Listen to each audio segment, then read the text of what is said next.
The McLaren F1 team have catapulted themselves into the ascendancy in the 2024 Formula 1 World Championship battle.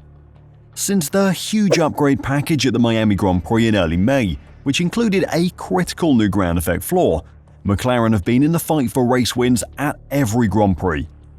While other teams have fitted upgrades and found them to be massively disappointing, McLaren have continued adding to their car with great success. The rest of the grid have been left scratching their heads, wondering what on earth they're doing wrong.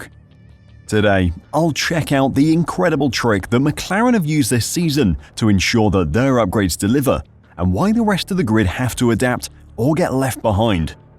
McLaren have been utterly incredible this season.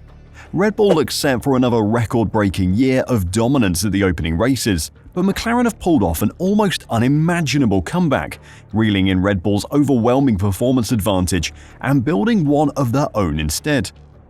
In modern Formula 1, where every team is limited by a strict budget and finding an edge is harder than ever, what McLaren have managed to do beggars belief. This isn't like the F1 of old, where you could leverage massive investment in development to find an edge over the opposition. McLaren have simply outdesigned and out-innovated Red Bull and deserve all the credit in the world for it. It looks like their reward for all that hard work will at least be a Constructors' Championship, and maybe even a Drivers' title, though there's a long way to go in that war yet. The success they've managed to achieve with their upgrade program this season has completely confounded their competition. McLaren have bought upgrade after upgrade, which has worked exactly as intended. They've consistently added performance and are profiting from it. In the modern world of F1, where teams collect more data than they know what to do with, the number of upgrades that have gone wrong over the last 2 seasons has been shocking. Aston Martin started 2023 as the second fastest team on the grid and competed with Red Bull for wins at times. Then one bad upgrade completely derailed their season, relegating them deep into the midfield. Mercedes spent 2.5 years chopping and changing their car without ever finding any performance.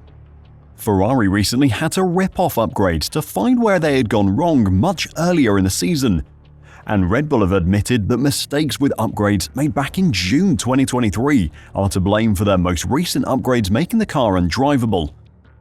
Every top team has struggled with upgrades this season, but McLaren haven't, and the rest of the grid have started paying attention to why. In Ferrari's case, it has been particularly painful watching McLaren win races, as they were so close to being serious title contenders this year, but a bad floor upgrade completely derailed that. It has been a difficult second season for Frederic Vasseur, as Ferrari headed into 2024 with high expectations that they fixed a lot of the aerodynamic peakiness problems faced by Charles Leclerc and Carlos Sainz. It took Ferrari a few races to get going, but in Monaco they were rewarded, beating the rest of the field on pure performance. But just 2 races later, a bad flaw that was fitted at the Spanish Grand Prix ended their title hopes. The team could still finish second in the Constructors' Championship, but that result would be misleading of their overall performance, as their upgrades have missed the mark. Journalist Nate Saunders said on the Unlapped podcast that Ferrari and Mercedes need to be seriously worried about what McLaren are doing. Fundamentally, there is something lacking at Ferrari this season. It's hard to put your finger on exactly what it is. I've been impressed by the leadership of Vasseur, but they have been lost this year, the same with Mercedes, said Saunders. Those 2 teams came into the year, and you thought if either team is going to come close to Red Bull, it'll be them. But McLaren has just let past both of them. Ferrari has been left in the dust, and you have to ask yourself why that is. Because Ferrari have the same, if not better resources than McLaren, so that should be a bit alarming. The exact same can be said for Mercedes, who are famously the best funded team in the sport. Both teams have been blown away by McLaren. Aston Martin are another team with a huge amount of financial backing who have struggled to match the impressive development of McLaren. Team principal Mike Crack has been quick to admit that what is happening at McLaren has caught his team off guard, and they're now paying very close attention to try and work out what Aston Martin is doing wrong. Before I talk about the secret behind Aston Martin's upgrades, if you want to support the channel and fancy getting your hands on some F1 gear, then head over to f1reverse.com, our new merch store. We're shipping worldwide, and it is the best way to help us bring you daily F1 updates. Right, Crack suggested that there could be a case of more performance coming from tweaks considered smaller, rather than the more typical major car overhauls. "We are looking at this a lot," said Crack. "If you compare the pace and you see when they've made a step, and you can correlate that with some upgrades that are declared as we never have the full picture, there is some correlation where you can say, okay, this is what has been changed and what it has potentially done. When you see, for example, the Zandvoort upgrade, it's a bit here, a bit there, a bit there.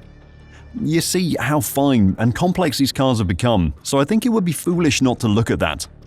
What Crack is referring to is how McLaren has bucked the trend of its rivals this season in terms of how it's structured its car development program. Rather than seeking performance gains through multiple major car upgrades, it has instead stuck with a floor design that it first fitted at the Miami Grand Prix. Having a known package has allowed McLaren to focus more on optimizing its car each weekend and fine-tuning the MCL38 into a regular race winner. This is a major advantage for McLaren. The ground effect floors have proved to be very temperamental for a number of teams, with changes to the geometry of the floor causing problems for teams as often as adding performance. By having a floor that works and just leaving it to work, McLaren aren't creating uncertainty with changes to the floor, which is freeing them to go and find performance elsewhere. This is where the second massive advantage comes in. By not focusing on finding performance from the floor, McLaren are freeing up huge amounts of budget and time to make smaller changes elsewhere. Those small upgrades don't always look significant on the documents released before each race by the FIA, but they are clearly making a massive difference on track.